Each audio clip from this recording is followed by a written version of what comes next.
Welcome to our webinar, Thinking About a Website. This is an introduction to websites for businesses. And this is part of our eBell, e-business enterprise learning project for women. eBell is a European project, and there are 4 partners from across Europe, entrepreneurs, to better use information and communication technologies, or ICT, to improve their business competitiveness and to support their business development and business growth.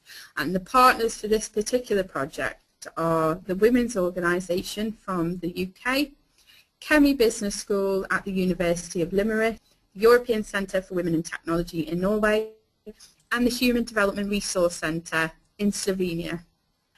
The aims of this particular webinar are to help you to understand the purpose of a website for business, to think about what makes a great website, a website that people will come back to and regularly use, and to explore the different options available to you if you are thinking about developing a website for your business.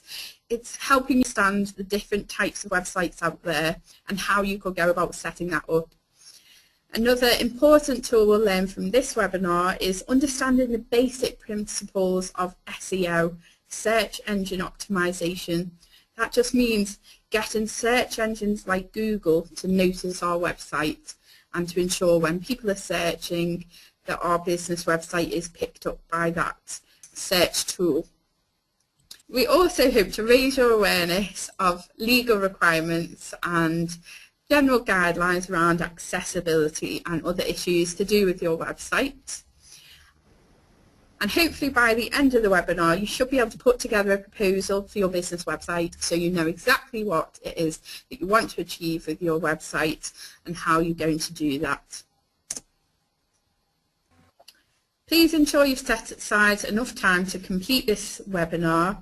And why not minimise disruption for yourself? Turn off your phone, let people know that you'll be unavailable for a short while so that you can really focus and concentrate, and utilise the resources we've made available that go along with this webinar. There is a handout book that you can download. If you're working in a group, let's respect one another's views, respect confidentiality, but more than anything, let's relax and enjoy the course. If you are working in a group or if you're working with others online, then why not take a moment to just introduce yourself if you haven't already. Maybe say your name and your business name or business idea. Just to introduce myself, my name's Jo Austin and I work for the Women's Organisation in the UK doing their social media and online marketing. And I also work for myself, for my own business, Jo Austin Marketing. In your booklet, you'll see Task 1. Just take a moment to pause the webinar to complete Task 1. And what I want you to do is to think about what would be the purpose of setting up a website for your business. What would be the reasoning behind it? What would you be hoping to achieve? So pause and complete Task 1. Have you completed Task 1? Hopefully you'll have started to answer this question. Why am I building this website? Here's some of the reasons that we think may be a reason that a business would set up a website. So the first is to share information with my customers or potential customers. And this is known as e-marketing. We're marketing to those people online. We're letting them know what we do. The second reason might be to encourage new customers to contact me. Again, this is e-marketing. We're marketing to people online. We're reaching out to new customers. Or another reason might be to showcase your work. If you're an artist, if you're creating things, if you're creating a service, a website might be a place where you can show examples of what it is that you do. Again, this is e-marketing. It's part of our marketing strategy, showcasing what it is that we do. And another reason might be to make money directly through our website. We might be hoping to sell products, especially if we're product based. We may be hoping to take money directly. Someone can click to buy through our website and we can instantly sell our wares and people can make purchases through our website, and this is known as e-commerce. E-commerce just means the act of buying and selling online.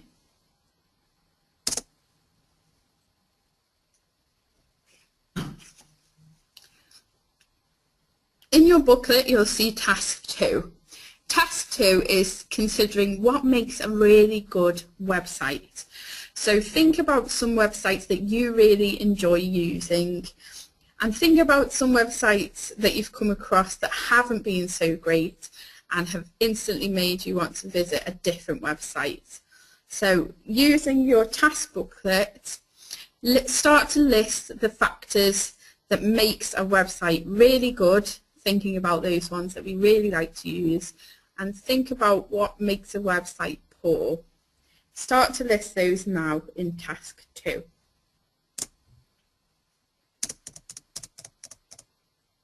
You should have your list now of what makes a website really great and what makes you want to return to that website and use it again, and what makes a poor website, what makes you want to click off it and find a different website to use.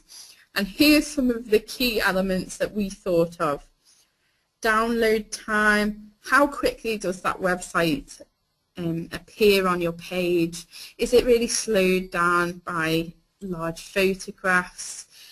Videos, things like that. Is it easy to navigate? Can people find what page it is that they want to go to? Can they find the product easily that they want to purchase? Is there a conformity of design? So are we using similar images, similar colour palette, similar fonts on every page of the website? Or does that website look like a mishmash of different designs? Is there a clear message on that website that you like to use? What's the impact of it when you initially click on the website? Thinking about browser compatibility, that can really hinder a website's success really. If a website hasn't been checked on different browsers, different computers, then it might not work on everyone's screen. And the most important thing, I think, is easy to find contact details. For most of us, if we search for a business on the internet, the first thing that we're looking for is a telephone number or an email address where we can contact someone within that business. So easy to find contact details is one of the key elements that makes a website really good. Can we find those contact details straight away? Are they on that front page? And you can see here the example we've used is an iceberg. Much like an iceberg, with your website, most of the elements that go into making the website really great are beneath the surface, and your customer will never see those. So it is things like accessibility, that it's well maintained, how it's set up. All those things are invisible to our customer, and what they see, that small part of it, is the images and the content. So a successful website, when we think about the key elements of a successful website, actually what our customers see is just a small part of the success. What we do behind the scenes is a massive part of ensuring that our website works really well and our customers will want to come back. The most important thing is to understand the different options available to us and to work out which is the most appropriate for our business and with our level of skills. There's lots of options out there, and the first option might be to design and build a website yourself. There's lots of template-based programs available. We've shown Mr. Site as an example here. This is a template-based website where you can pay a one-off fee to buy this particular product. The templates are already there, so you can choose a layout that they have ready set up for you, and you can amend the colours, add your own logo, add your own wording, and you're ready to go. The advantage of this template-based website means the structure is already set up, and so you can just choose which elements you want to change. So if you're quite computer savvy and you're happy to have a go, this might be a cheaper option for you.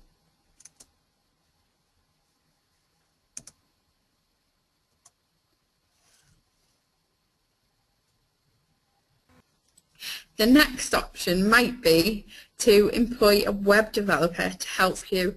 So if you understand about yourself that you don't have the strongest computer skills and maybe building your own website, even using a template-based system, might be a stretch too far, you probably would consider employing someone who is knowledgeable, a web developer, to help you set that website up.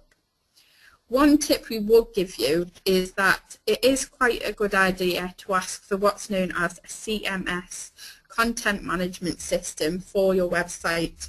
What this means is, once your website is set up, your web developer will give you your own login for your website. So should you want to update something later, like change a picture, amend some of the wording, you should be able to log in yourself and just change those few small elements. If you don't ask for a CMS, content management system, then what it means is when your web developer sets up your website, they use lots of complicated coding to do that, but unless we're a web developer, we wouldn't understand. And so it means that in order to make any changes to your website, you would need to revisit that web developer and ask for their support to change it. So if we decide not to choose a CMS system, one thing you would need to consider is putting in place an ongoing maintenance contract with your web developer, so you can understand what the cost of any future changes to your website will be, and you understand what commitment that person can give you to support you with the updates that will be needed on your website. Setting up a CMS, content management system, can cost a little bit more upfront than if you don't choose that way, but in the long term it would save you the money of having to go back to your web developer and paying them each time you need your website amending, even if it's just one word you need to change on your website. Having that CMS system just means you have control of it yourself, so you'll be able to log in and make simple changes. If we're going to work with a web developer, we need to understand the relationship between us and the web developer. Web developers can't read our minds, so we need to let them know exactly what we want from our website. So a really great idea is to put together a proposal for your website up front, so that when you're discussing your potential website with the web developer, you can just give them a really clear idea of what you want it to do and how you want it to look and feel. And that way it minimises the stress of, at a later date, trying to renegotiate or argue the toss over amendments that you want, changes that you need to be done to that new website. Because if we've given them all the information up front, that web developer has the best chance of setting up a website exactly as we saw it in our minds. So we're going to think about how many pages do we want on the website, what key features do you expect on there. For example, would you want a customer login area? Would you want customers to be able to buy on there? Would you want a contact form? Think about what you want your website to do. And do you have branding guidelines for your business? So do you have a logo? Do you have a particular colour tone that you like to use? What fonts are you happy with? And think about these branding guidelines. Is there a specific place where you like your logo to be laid on a screen? Are there any rules around that? If we can give some branding guidelines to our web developer, it just helps with that uniformity of design across all of our marketing materials. And finally, I'd say, who is your customer and how do you want your website to reach them? If we can draw up a customer profile, what age are they, what gender are they, what location are they, then that will just help our web developer to understand how we're trying to reach them and who we're trying to target. A website may not be the only online option for you. So yes, you may consider setting up a website and you may consider doing that yourself or through a web developer, but it's worth considering, are there other online tools that we can use that would save us actually setting up a full website on our own. And so one option might be to set up an online shop through an existing website.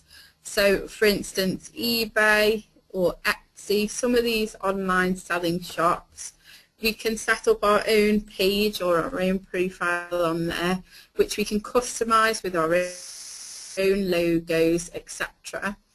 And the advantage of that means that you already have that place to direct your customers to. It has a recognized structure, and some of those sites have a really good existing customer base. Millions of people use sites like eBay. So rather than trying to drive all that traffic to the website yourself, eBay have already done that bit of work for you. So they've brought the customer along. You can customize your shop to look how you want for your business, and you can sell your products directly through there. So it might be worth considering just using an online shop first to see if your own website is really necessary, or would an online shop be enough. When setting up your small business, our budget can be really tight. We may only have a small budget to spend on our marketing and on our promotion. So a website may not be the most cost-effective way to reach our customer base. Yes, it might be, and we're not ruling a website out here, but there are other options, and one option is having a presence on social media sites. I'd say this is something that's not necessarily exclusive. You might also have social media presence as well as your website, but this might be enough, just having a Facebook page for your business, for example, a YouTube channel, a Twitter account, a blog. It's worth considering different social media tools and whether they will be enough for your business to promote itself. In your booklet, you'll see task 3. What I want you to do is pause the webinar for now to complete task 3 and just think about the advantages and disadvantages of each approach that we've discussed here. So designing and building your own website, employing a web developer, using an online shop through an existing site like eBay, or having just a presence on social media sites like Facebook as an example. So start to note the advantages and disadvantages of each of those options so we can start to get a well-rounded picture of those different options, and we can start to work out which one is going to work best for us. Here's some of the advantages we considered around designing a website yourself. So most of the templates are quite easy to use. They're usually a combination of drag and drop tools. You can usually click a button to add a new page, change the layout quite easily. You can update it yourself. It's automatically set up as the CMS, the content management system, where we've got our own login. So if your business is one that's going to be quite fast-paced, the products or services are going to be changing quite regularly, being able to update it ourselves is a real advantage. You can make these websites look quite professional, especially if you choose the right design and have a real good go at making it look professional with your logo. It can be a cheaper option than employing a web developer. Usually up front, the costs are less, though as a business down the line you may still choose to employ a web developer to further develop that website once you've got it set up.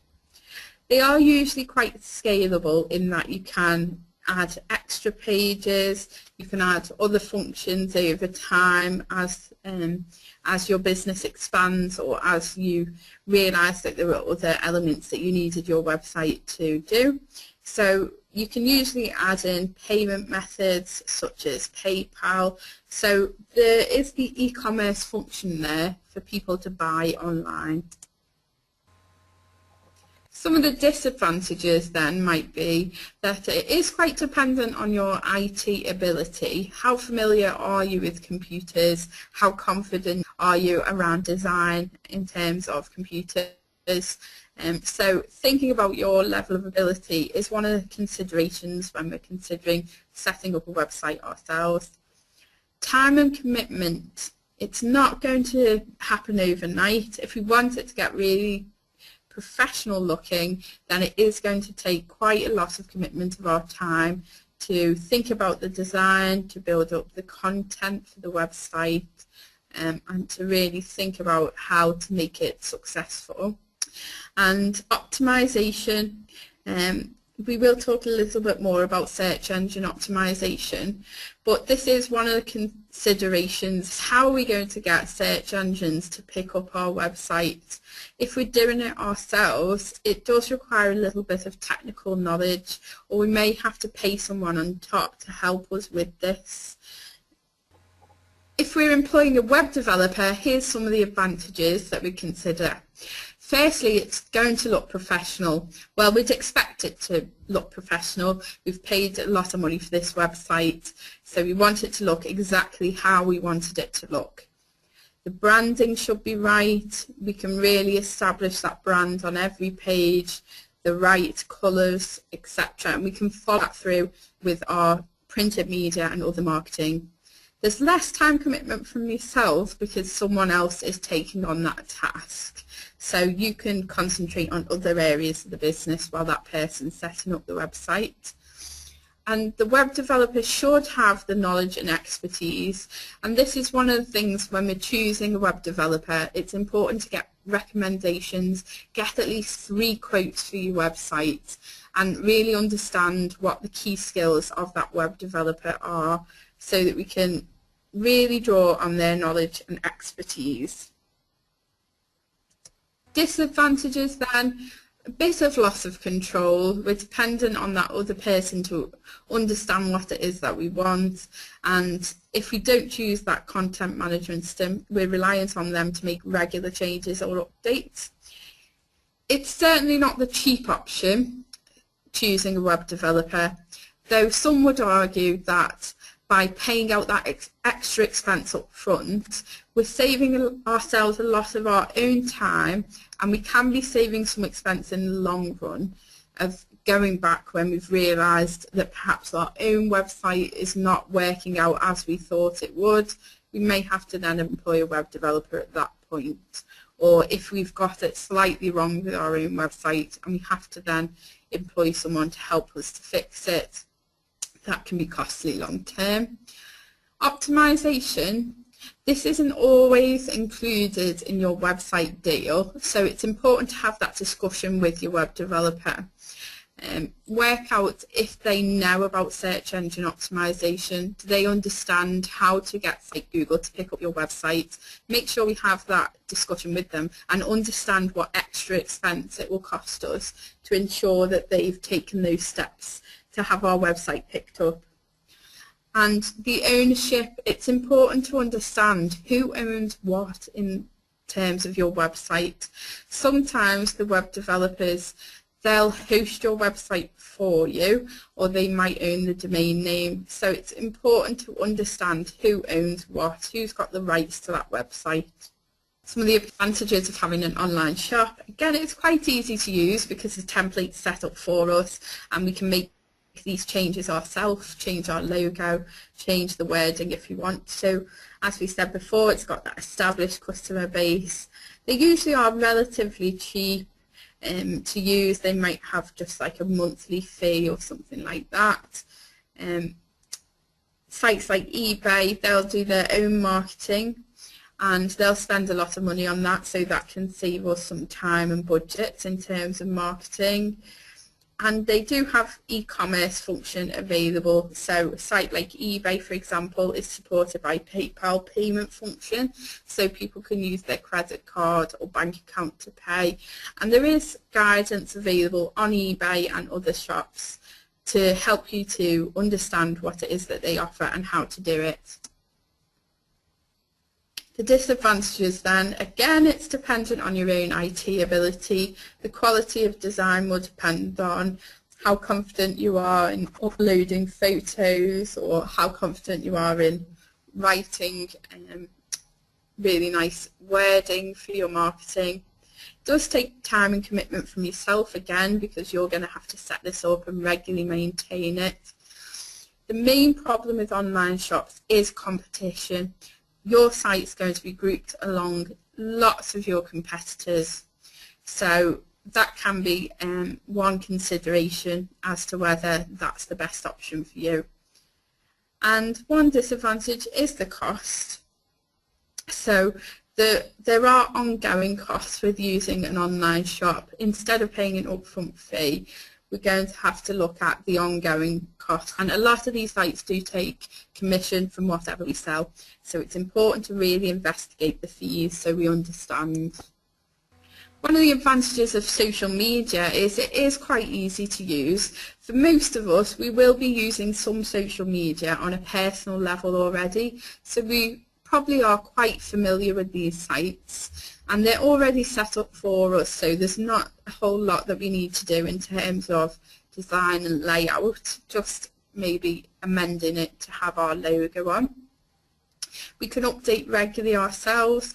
Often we can access these through our mobile phone as well as through our computer, so this can mean that we can make changes on the go as well, which is quite handy. Again, they have that established customer base there of people regularly using the site. And the costs are usually really low. To have a Facebook business page is free, a Twitter page is free, you can find free blogging tools. Usually the only time charges will come into it is if you're using premium services like additional advertising. And again, those sites, they will do a lot of their own marketing, saving you a bit of the hassle. Again though, the disadvantage is that it is dependent on your IT ability. If you're not very confident with computers, you've never used social media before, it can be quite daunting, the idea of setting this up. So we may need to get some training or work with someone who can help us. And again, it does take that time commitment from yourself to regularly keep this up to date, make sure that we're responding to messages and things like this. And as with an online shop, that competition is there again. We're right up against our competitors.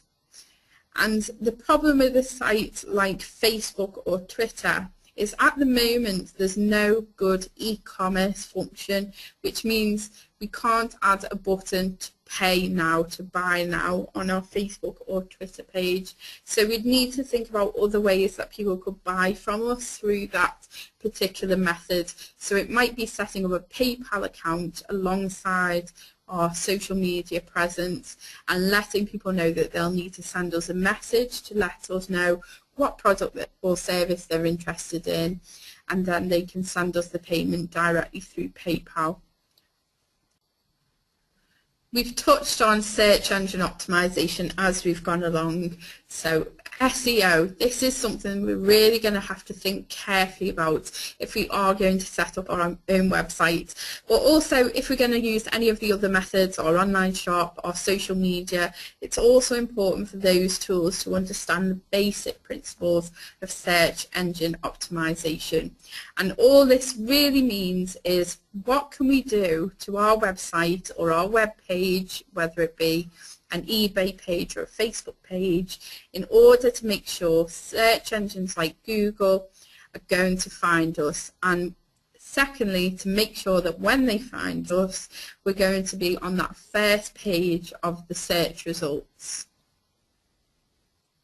The first key principle of search engine optimization is considering keywords, and this is just about thinking about what is my customer going to type into a search engine like Google in order to find a business like mine? When we first set out in business, unfortunately, they're not going to be searching for our business name because they don't know about us yet. So what are they going to be searching for? So if I'm a hairdresser and I'm based in Liverpool, that person would not necessarily search for trendy cuts or whatever my business name is, but they may well search for hairdresser in Liverpool. Where can I get highlights done in Liverpool? Who can cut my hair in Liverpool? So it's thinking about what has someone typed into Google to find a business like mine. And then you can use Google tools like Google Trends or the Google Ad tool to test those keywords and have a look, how often are those words actually searched for on Google, and are they searched internationally, are they searched in the UK? And that way we can work out which keywords are really important to us. Once we understand what our keywords are, and keywords might not necessarily be one word, it might be a phrase, so it's a word or a phrase. The most important keywords, the ones that we think are really going to help drive people to us, we're going to make those headings or subheadings within our website. This just indicates to Google that this is exactly what our website is about. These are the important words that indicate what our website is going to tell people about. The second principle is to keep it fresh. Google sends out electronic spiders that have a look over your website, and they're having a look for fresh content. They want to tick that box to say that your website is really up to date. So we're going to ensure that our website is kept regularly up to date with new information, maybe having a news page on there, or we could integrate a Facebook or Twitter feed into our website so that each time we update those sites, it's updating our website with new and current news. That's just helping us to tick the box with Google of letting Google know that our website's really up to date and really fresh. Google love blogs, so our third principle is consider setting up a blog.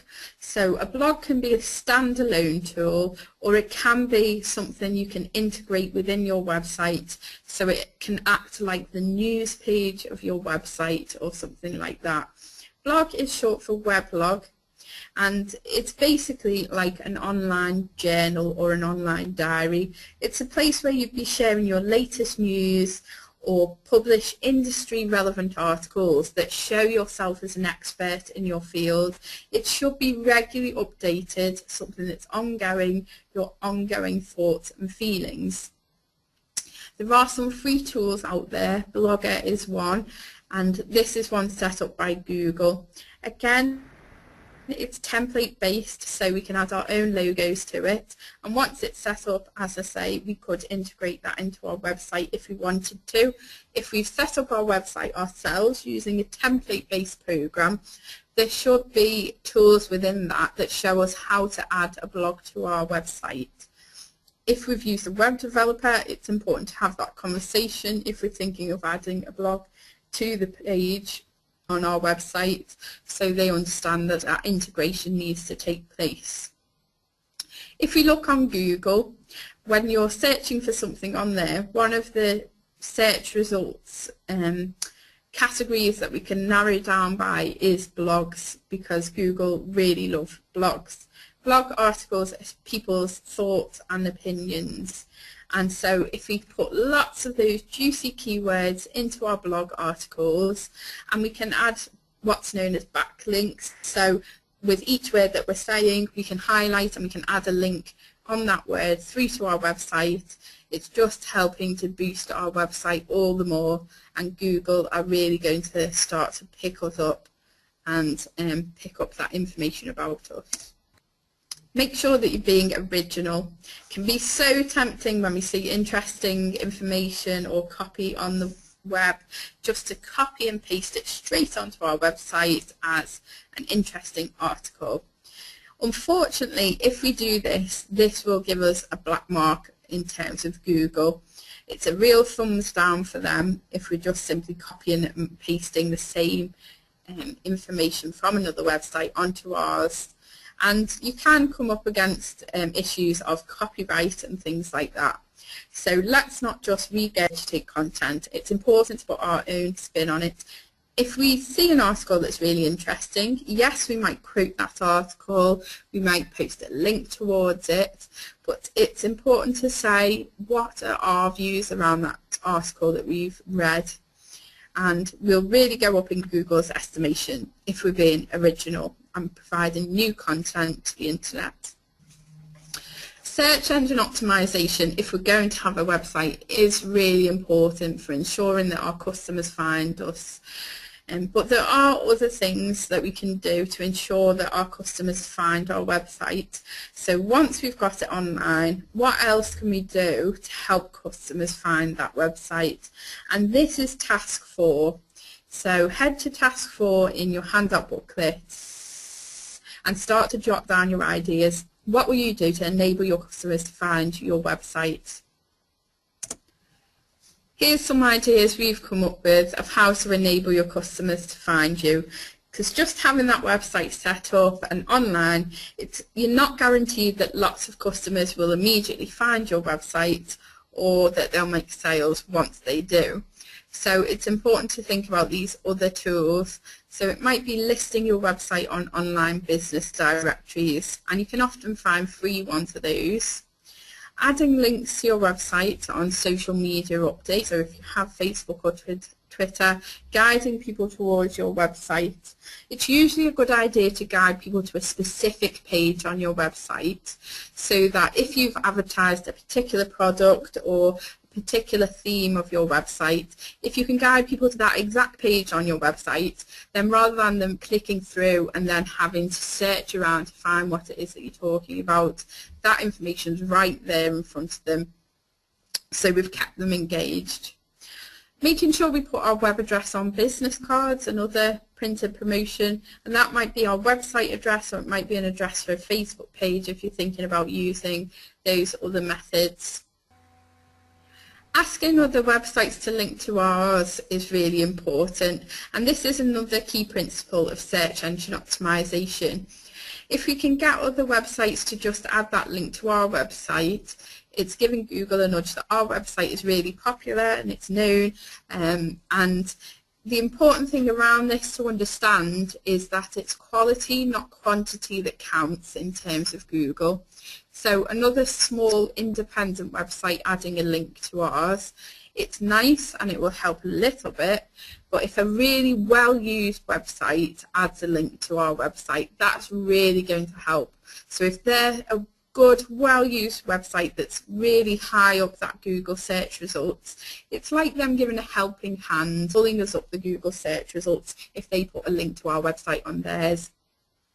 And one option is looking for online forums or articles where we can post our own comments. Maybe we could add our web address there, providing that link through. And think about if you're using emails regularly, why not put a link to your website at the bottom of emails? Very simple, but it means people can click through and straight away find your website. And just make sure that we're thinking carefully about those key SEO, search engine optimization principles, so that search engines will start to pick up our website. Each country will have its own legal requirements, its own guidelines, and here's just some links to extra information that might help you to understand the guidelines that are given around ensuring that your website is accessible and protected under law. So we need to consider things like the Equality Act. So that covers things like, are we ensuring that everyone could use our website? And if certain groups of people or people with particular disabilities, as an example, would have difficulty accessing our website, then are we providing other options to support that person? So here's a link through to the Equalities Act, first of all, just to help you understand a little bit around that information. Data protection is the next thing we need to consider, and this just covers things like if we're collecting clients' details through our website, data protection governs how we use that. So it's important to be explicit to people about how we're going to use their information if they choose to leave their private contact details with us. And it's important to understand the Data Protection Act and how that works. So here's a link for that. There are other legislation around communications and e-commerce, so here's a few more links to help us with those things. Try not to get bogged down in it because there is a lot of detail there. It's just important to be aware of the key points so that we can ensure that we're being compliant. Here we can see some acceptable standards that I think just give us a simpler view on what's generally accepted in terms of accessibility and privacy. So have a look at these web links to these articles. They're particularly useful to just help us understand in layman's terms what it is that we need to consider. But one key point is you'll use those. We are going to have to protect them through copyright, through intellectual property rights. So not only will we have to protect our own, but we need to make sure that we're not infringing on anyone else's copyright. So we're not taking anyone else's images or anyone else's written materials that are quite possibly covered by copyright. People often fall down on this point by just Googling an image. If you're thinking of trying to demonstrate relaxation, you might Google relaxation. So we'll have a look at Google Images to find a picture. Maybe if we're trying to demonstrate relaxation, we'll Google an image of someone who's really relaxed and we'll find that image on Google Images. What we don't always understand is that even if we find those images there, they're not necessarily free to use. The majority of them will be owned, will have the legal copyright of someone else. So in order to use that image, we would have to get their permission, probably pay them a fee in order to use it. So the safest thing is to use your own images, and after that, if we're going to use any images we found online, it's important to contact the person who's currently hosting that image and ask them if we can have their permission to use it. If we're looking to copyright our own, a bit more information can be found at ipo.gov.uk, and again for each country they will have different guidelines, so look at intellectual property rights in your own country. We talked very clearly about putting together a plan for your website. This really helps us if we're dealing with a web developer, but if we're doing it ourselves, it just helps us to really focus on what it is that we want to do and how we want our website to look. So here's some key points that will help you just put together that plan for your website. So again, it's thinking about what type of website or web presence most suits your business. What's the purpose of that website, and what features will make your particular website user-friendly? What makes a good website, and how are you going to incorporate that into your website? Are you going to employ a web developer, or are you going to set it up on your own? And what are those keywords we're going to use to really ensure that we're thinking about our SEO? What will your branding be? And how do your ideas fit with legal guidelines? So finally, task 5, we're going to now take everything that we've learned and we're going to build that proposal for our website.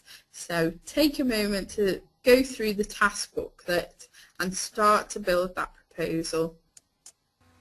Thank you for taking part in our webinar. Could we ask you to complete an evaluation to let us know what you've thought? Have you learned anything new? Is there anything else that you would like to know about? And if you found this useful, don't forget that we have other modules to support you, particularly around your online marketing. So have a look at the other eBell modules.